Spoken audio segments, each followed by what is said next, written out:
레위기 7장 28절부터 38절입니다. 여호와께서 모세에게 말씀하여 이르시되 이스라엘 자손에게 말하여 이르라.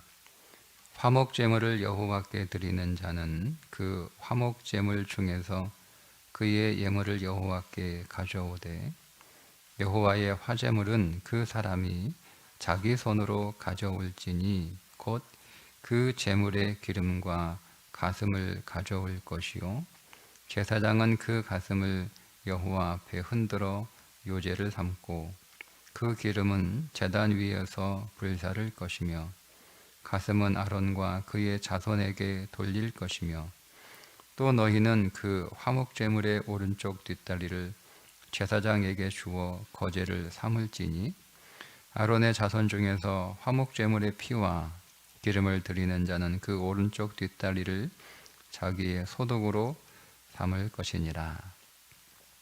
내가 이스라엘 자손의 화목 제물 중에서 그 흔든 가슴과 든 뒷다리를 가져다가 제사장 아론과 그의 자손에게 주었나니 이는 이스라엘 자손에게서 받을 영원한 소득이니라. 이는 여호와의 화제물 중에서 아론에게 돌릴 것과 그의 아들들에게 돌릴 것이니 그들을 세워 여호와의 제사장의 직분을 행하게 한 날 곧 그들에게 기름 부은 날에 여호와께서 명령하사 이스라엘 자손 중에서 그들에게 돌리게 하신 것이라. 대대로 영원히 받을 소득이니라. 이는 번제와 소제와 속죄제와 속건제와 위임식과 화목제의 규례라. 여호와께서 시내 광야에서 이스라엘 자손에게 그 예물을 여호와께 드리라 명령하신 날에 시내 산에서 이같이 모세에게 명령하였더라. 아멘. 오늘은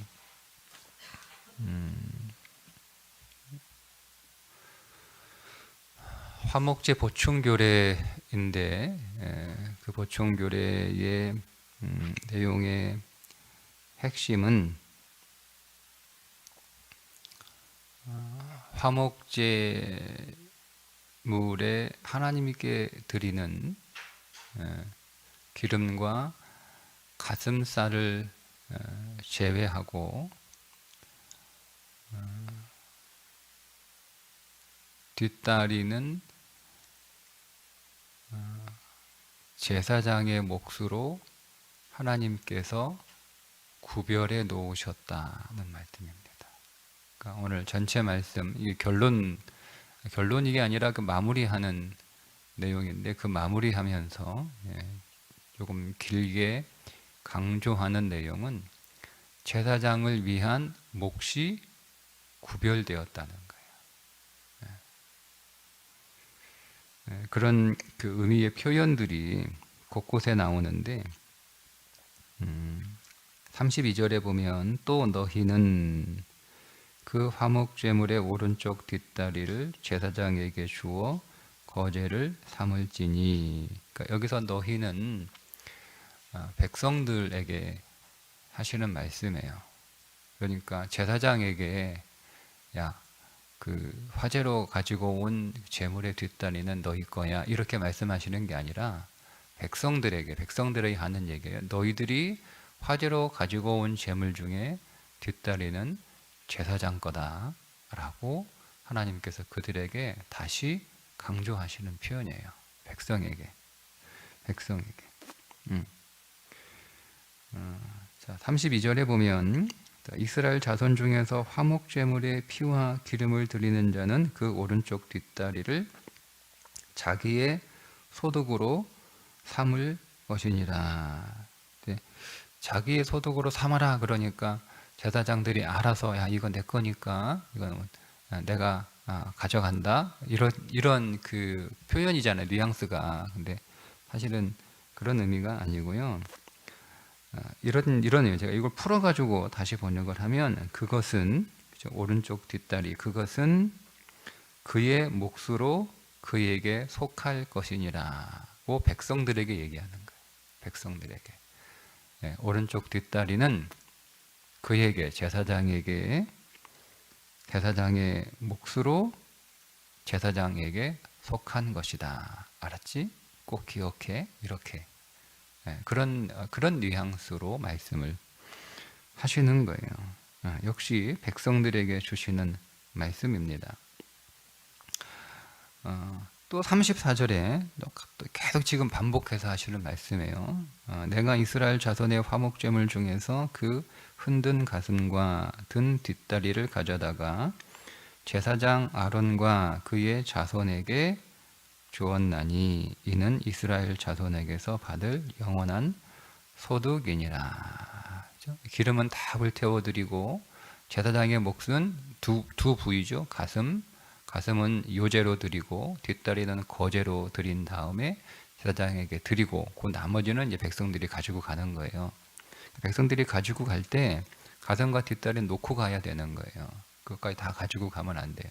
왜냐하면 그거는 하나님께서 제사장의 몫으로 구별해 놓았기 때문입니다. 그래서 말씀드린 34절에 가져다가 흔든 가슴과 든 뒷다리를 가져다가, 이 가져다가라고 하는 단어가 그냥 가져가라 이 뜻이 아니고요. 하나님께서 제사장의 몫으로 구별해 놓았다는 거예요. 그러니까 모든 화제물의 가슴과 뒷다리는 제사장의 몫으로 하나님께서 지정해 놓으셨다는 거죠. 이 말은 어떤 의미를 가지고 있냐면, 만약 백성들이 하나님께서 제사장의 몫으로 지정해 놓은 가슴과 뒷다리를 제사장에게 드리지 않고 자기들이 가져갔다? 그러면 하나님의 것을 빼앗은 거예요. 하나님의 것을 빼앗은 거예요. 그게 하나님의 것을 도적질한 것이다 라고 말씀하시는 의미입니다. 우리가 이 말씀을 어디에서 한 번 더 확인하냐면 11조를 백성들이 하지 않자 너희가 하나님의 것을 도둑질했다 이렇게 얘기하시잖아요. 근데 그 11조는 성전에서 섬기는 제사장들의 생활비예요. 11조의 용도 자체가, 11조는 두 가지 용도로 쓰여요. 하나는 제사장들의 생활비, 그리고 가난한 자들을 위한 구제비로 쓰입니다. 그러니까 백성들이 11조를 드리지 않으면 두 부류가 굶는 거예요. 제사장들이 굶고 가난한 자들이 굶어요. 근데 하나님이 그것을 지정해 놓으신 거예요. 하나님께서 너희가 드리는 11조는 제사장들과 가난한 이웃들을 위한 생계비로 하나님이 지정해 놓으신 거예요. 그런데 이걸 백성들이 드리지 않았을 때 그건 너희들이 하나님의 것을 훔쳐간 거다 이렇게 말씀을 하신 내용이에요. 오늘 같은 말씀이에요. 그래서 오늘 이 말씀은 제사장을 위한 몫이 지정되어 있다. 하나님이 그것을 정해 놓으셨으니까 그것을 너희들이 지키라는 말씀이에요. 그런데 하나님이 정해 놓으신 부위가 가슴과 뒷다리잖아요. 특별히 뒷다리는 성경에 보면 손님을 대접할 때 내놓는 부위예요. 그러니까 가장 귀한 부위라는 거죠. 그죠? 가장 귀한 부위. 가슴살도 가장 좋은 부위고 뒷다리도 뒷다리 뭐 둘 다 내는 게 오른쪽 뒷다리만 내놓으라는 거니까 어쨌든 가장 좋은 부위를 제사장에게 내놓으라는 거죠. 왜 이렇게 하나님께서 제사장의 생계에 대해서 확보해 놓으셨고 지정해 놓으셨고 그것을 꼭 지키라고 규례로까지 정해 놓으셨는가 하는 게 더 중요하겠죠. 이게 뭐냐면 제사장은 하나님과 백성을 연결하는 중보자입니다. 만약에 제사장이 그 사역을 생계 때문에 그 사역을 하지 못하는 상황이 되면 그게 어떤 문제가 생기냐면 하나님과 백성 사이에 중보자가 사라지는 거예요. 어떤 백성도 하나님께 세우신 중보자인 제사장을 제외하고 그들을 제껴놓고 직접 하나님께로 갈 수 있는 자가 한 사람도 없어요. 그러니까 만약에 제사장들이 야 우리가 이거 계속하다가 굶어 죽겠다. 라고 해서 그거 내팽개치고 딴 데로 가버리면 하나님과 백성 사이에 중보자가 사라지니까 관계가 끊어지는 거예요. 끊어지는. 근데 그 일이 실제로 언제 일어나냐면 그게 사사시대예요. 사사시대의 백성들이 안 가져오는 거예요. 하나님 앞에 예배를 안 드려요. 그러니까 이 성전에서 섬기는 제사장들이 먹고 살 수 있는 방법이 없는 거예요. 그래서 이탈합니다. 그래서 어떤 일이 벌어지냐면 개인 제사장으로 고용이 돼요. 그러니까 이건 완전히 타락한 형태죠. 그러니까 한 사람이, 돈 많은 사람이 지나가는 레위 사람을, 야, 너 당신 누구야? 나 그 레위 사람인데 먹고 살기 힘들어가지고 먹으려고 좀 이렇게 일거리 찾아가지고 지금 나 가는 중이야. 그래? 그러면 네가 우리 집에 와서 우리 집에 나를 위한 제사장이 되라. 이렇게 하는 거야. 제사장을 고용하는 거죠. 여러분 잘 들으세요. 제사장을 고용한 거예요. 그게 사사시대예요. 그래서 제사장을 고용하니까 여러분 이 고용한 고용주가 제사장에게 뭘 요구하겠어요? 자기를 위하여 복을 비는 자로 세운 거예요. 그러면 여러분 이 세상이 자기한테 돈 주는 사람은 누구예요? 자기를 고용한 사람이란 말이에요. 그러면 그를 위해서 그 일을 해야 되는 거예요. 그렇게 안 하면 먹고 못 살. 그게 사사시대예요. 그게 사사시대예요. 그리고 그게 또 한 번 일어나죠. 그게 말라기예요. 11조를 도둑질했다라고 말씀하시는 시대예요. 사람들이 하나님 앞에 나와 예물을 가지고 오는데 그 예물을 제대로 된 걸 가지고 오지 않는 거예요. 눈 빠진 거, 다리 부러진 거, 피부병 걸린 거, 이런 거 갖고 가져오는 거예요. 그러니 여러분 그런 거 가지고 오는 사람이 충분히 가지고 왔겠습니까? 충분히 가지고 왔겠어요? 그러니까 재물도 흠이 많을 뿐만 아니라 그 제사도 드문드문 드리는 거야. 드문드문. 그러니까 어떤 문제가 똑같은 문제가 생기죠. 성전을 섬기는 사람들이 무너진 거예요. 무너진 거예요. 그게 말라기예요. 하나님이 완전히 성전문을 닫아버립니다. 그리고 그게 400년이에요. 그 영적 암흑기가 찾아오게 되죠. 400년. 그래서 오늘 이 말씀은 제사장이 하나님과 백성 사이를 중보하는 중보자의 중책을 맡고 있기 때문에 그 역할을 잘하도록 그들의 삶을 보장해줘서 그들이 그 삶에 대하여 고민하지 않게 해주는 것이 사실 누구를 위하는 거예요? 너희들을 위하는 거라는 말씀이에요.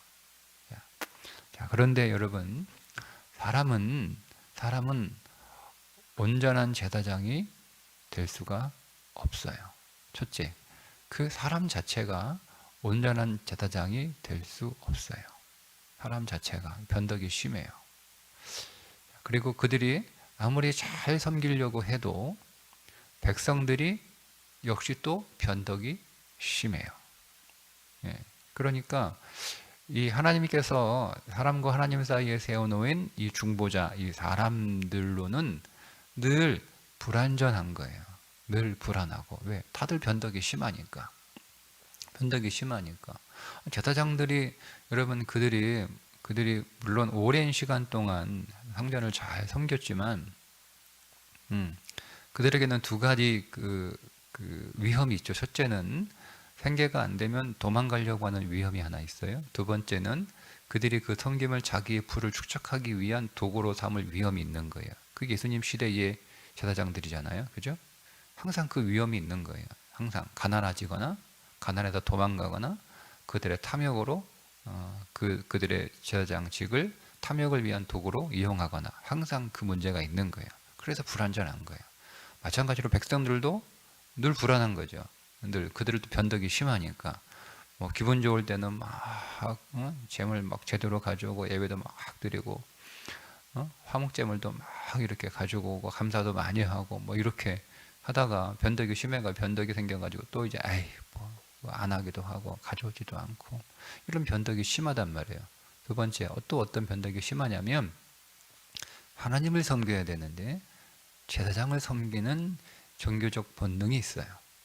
하나님은 보이지 않으니까. 하나님은 보이지 않으니까. 그러니까 사람이, 눈에 보이는 사람이 하나님 노릇 대신 하도록 사람을 막 신처럼 섬기는 거예요. 그래서 여러 가지 문제가 생겨요. 그래서 여러분, 우리들에게 하나님께서 변하지 않는, 변덕이 없는, 그리고 우리가 변덕을 부려도 그 일을 온전하게 수행하실 수 있는 분, 영원한 대제사장 그리스도가 우리에게 오신 거예요. 이제 우리에게 하나님과 나를 중보하시는 대제사장이 계신데, 그분이 바로 영원한 대제사장이신 우리 주 예수 그리스도이십니다. 여러분, 이 신앙 고백이 왜 중요하냐면 기독교에서 예수님이 우리의 유일한 중보자이며 영원한 대제사장, 영원하다는 말은 시간의 지속성뿐만 아니라 더 큰 의미는 어떤 상황에서도 라는 뜻이에요.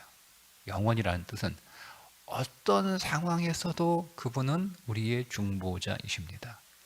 우리가 예수님 소홀하게 대해도 야, 네가 나 소홀하게 대했으니까 너는 중보 안 할란다 이렇게 하지 않으신다는 거죠.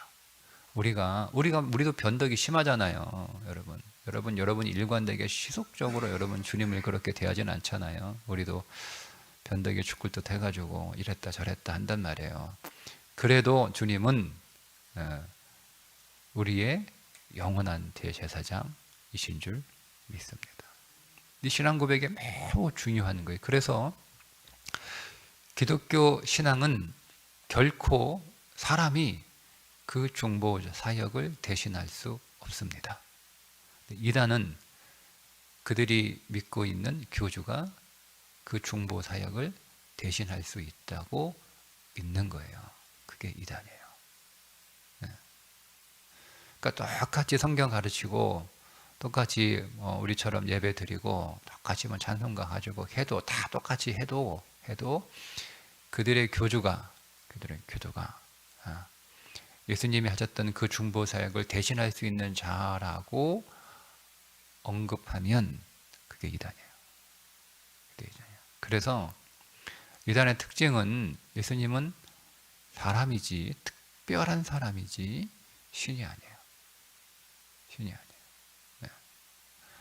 왜냐하면 예수님이 신이 되어버리면 그 예수님을 대신하는 존재라고 말할 수가 없잖아요. 왜? 내가 신이니까. 내가 신이 돼야 되니까. 그러니까 내가 예수님을 대신하는 존재야 이렇게 얘기를 하려면 예수님이 사람이어야 되는 거예요. 좀 아주 특별한 사람, 그냥 일반 사람인데 거기에 하나님의 강력한 성령이 부어져서 하나님의 영이 그 안에 들어가셔서 하나님께서 그를 특별하게 사역할 수 있도록 그렇게 선택하신 사람이어야 내가 교주가 되는 거예요.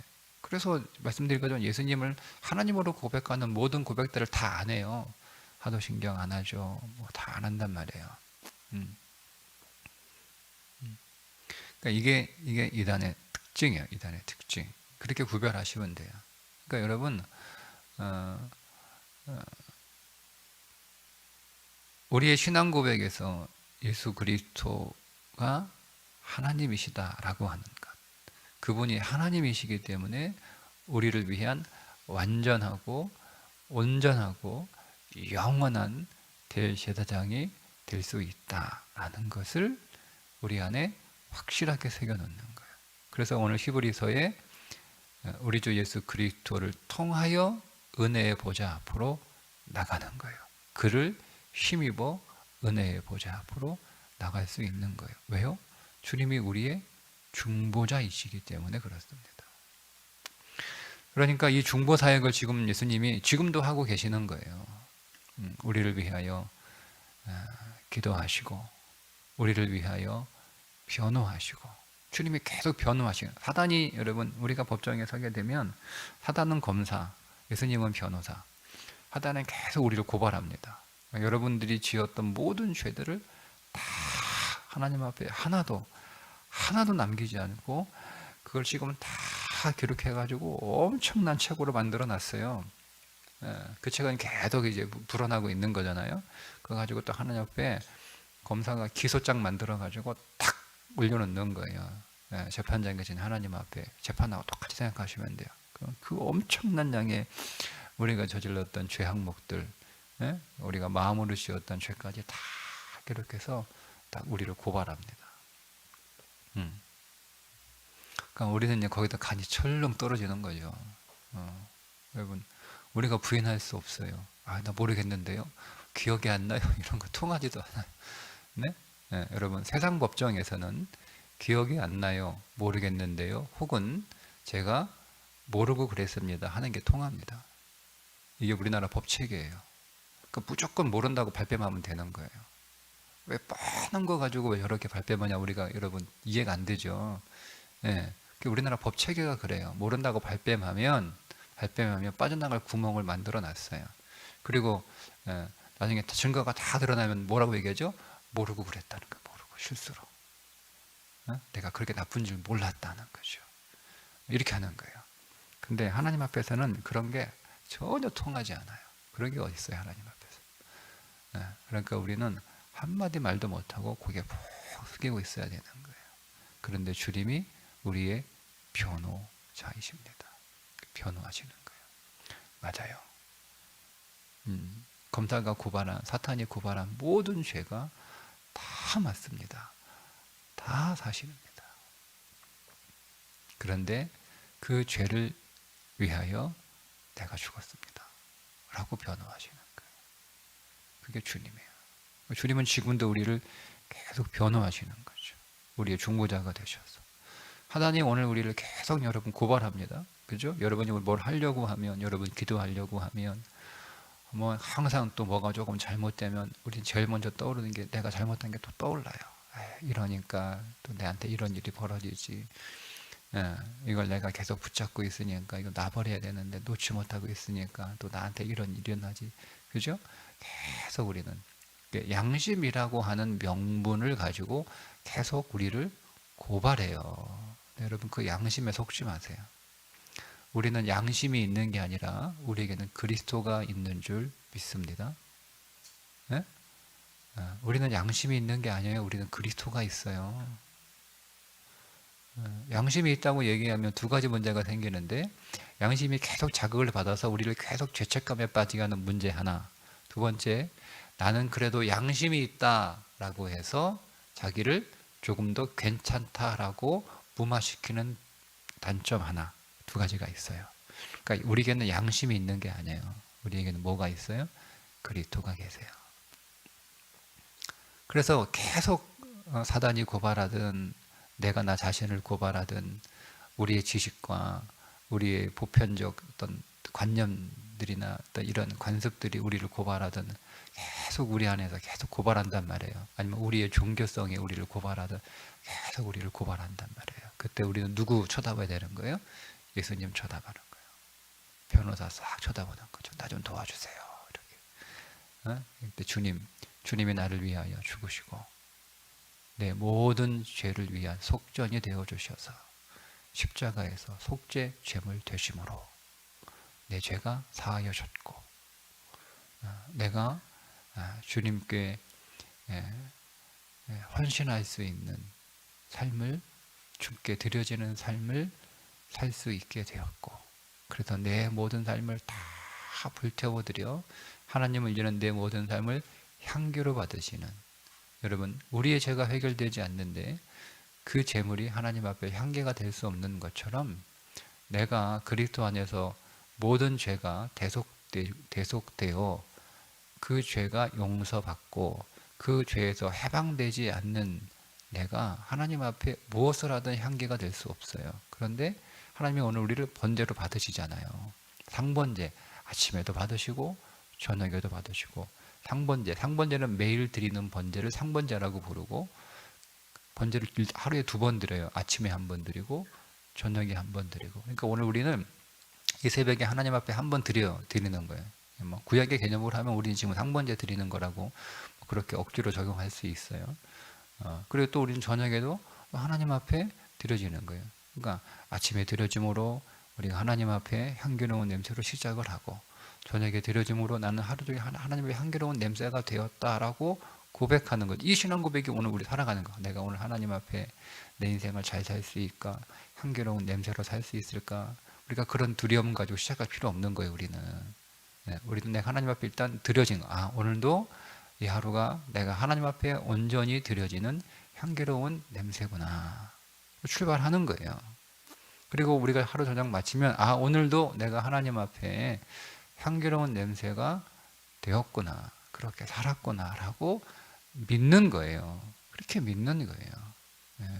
그렇게 할 때 그 믿음이 우리의 삶 안에서 실제로 드러나요. 그러니까 믿음은 우리 안에 처음에 들어옵니다. 믿음이 들어와요. 우리 안에 아무것도 없어요. 믿음이 들어와요. 우리의 삶에 아무것도 없어요. 믿음이 우리의 삶 안으로 들어와요. 들어오는 그 믿음을 내가 취하는 거예요.